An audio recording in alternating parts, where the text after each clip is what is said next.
What's up, guys? Matt Gusmer with Mission Real Estate Group here, and Robert Stye with Abide Realty. And Robert he's a humble dude. He manages like over 56 properties. He's property management master 5000, I like to call him.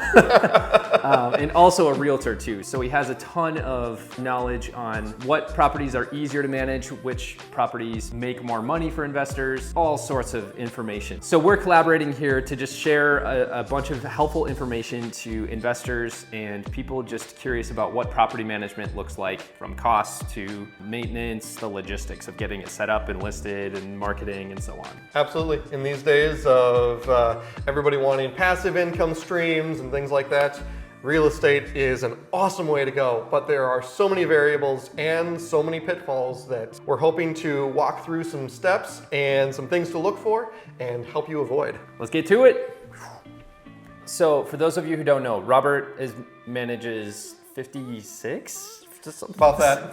Crazy, 56 properties. He knows the finances on all these, obviously, because you get paid, the landlords get paid, and you must know, over time, which ones are easier to manage, which ones make the most. So I'm curious to just pick your brain on kind of what is most ideal that investors should be looking for. And if you were an investor, what would you be looking for in a house? Like LVP sounds like for pets.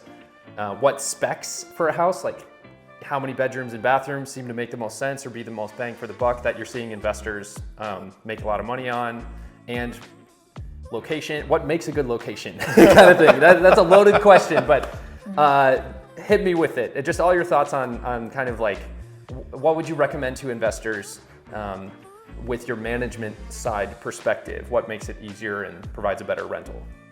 Absolutely. Well, yeah, that's a big question to unpack, but it's like 40 questions. Sorry.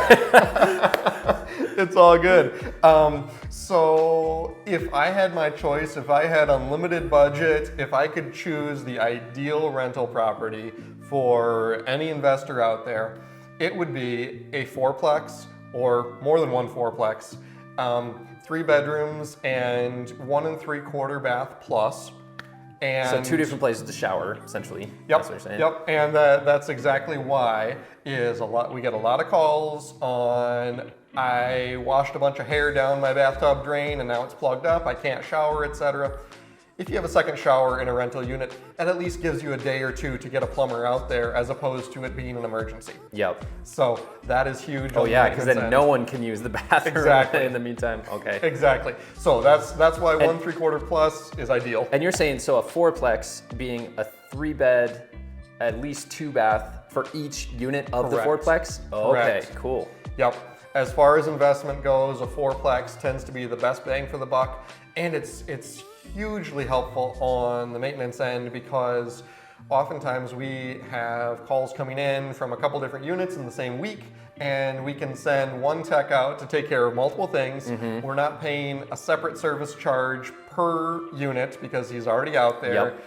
It streamlines a lot of things there, as well as when we make improvements to the units. If we replace all the carpet with LVP, we can do the same thing across all units. We can buy materials in bulk then. Oh yeah. We have the same sort of material as backup replacement. Yep. We need to patch something in. We probably have the same tile in all units. Yeah, wow. Yep, it streamlines a lot of processes, and it allows you the freedom and flexibility to do a lot of different things with the property. Awesome. And then what about location? What have you seen in the most successful rentals that you manage?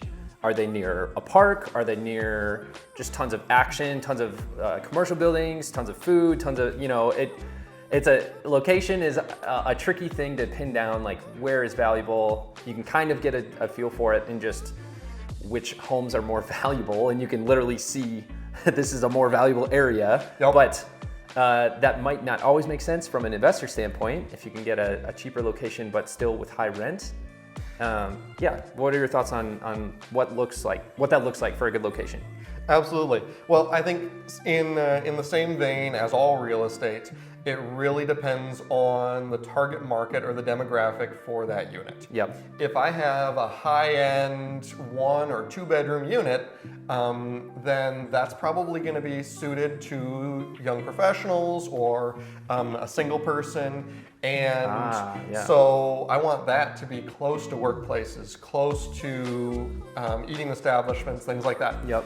If I have a 3 or a 4 bedroom, that's going to tend to attract families more. And in that case, the number one thing they oftentimes look up is what school district. Oh, So there's different variables depending on the target market for your unit. And finding the school districts that have high ratings, essentially, Yep. would be a big benefit to the location. Okay. Absolutely. Absolutely. For 3 bedrooms or more homes. Cool. Yes, Yeah, exactly. good things to think about as an investor turning a property into a rental or buying a property as a rental. Yeah, Absolutely. That's super valuable. Any other thoughts you have for investors things they should be looking for, or things they should do to their home to make it more ideal?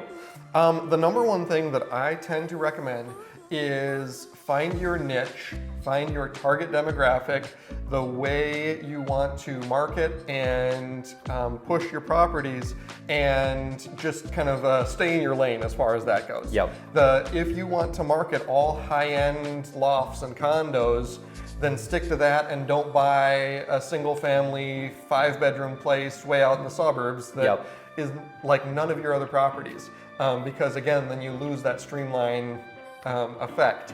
And it allows us to far more effectively market even more than one property at once if we've got several vacancies, if it's the same people who want to see all of those. That makes sense. And it just allows us to really dial things in and make it a lot more manageable, both for us as well as the investor. Cool. And that reminds me of that famous investing quote, invest in what you know. Yes. Like that's at least where the most of your diversification should be, in something you're confident with, that you know, and that you feel good about. At the end of the day, that gut feeling. All right, guys, since both Robert and I actually play drums, it was part of how we met. He happened to have 2 different drum kits at this rental property when we shot these videos, so here's a little treat.